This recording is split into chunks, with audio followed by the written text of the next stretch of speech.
तुमच्या या विजयाचं श्रेय तुम्ही कोणाला द्या?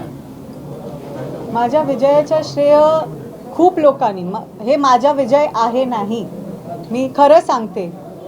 मला हे निवडणूक लढण्याची संधी दिली आहे ते भारतीय जनता पार्टीने दिली आहे. नरेंद्र मोदीजी आहे, देवेंद्र फडणवीसजी आहे, रवींद्र चव्हाणजी, नारायण राणेजी, नितेश राणेजी, राजे साहेब, राणी साहेब, युवराज नेहमीच माझे पाठीशी असते. आणि सर्वप्रथम भारतीय जनता पार्टीचे सर्व कार्यकर्ता. आम्ही हे निवडणूक फक्त हे सर्व नगरसेविका मला घरी घरी घेऊन गेले आहे. आम्ही लोकांची भेट झाली आहे. तर ते भारतीय जनता पार्टीचे सर्व कार्यकर्ता, उमेदवार, त्यांचं काम आहे हे. आणि सर्वप्रथम सर्व मोठीची गोष्टी तर ते आहे की आज सावंतवाडीकर बोलले आहे, त्यांनी आम्हाला पुढे आणलं आहे आणि त्यांचा हे विश्वास आम्ही काम करून दाखवणार आहे. फक्त ते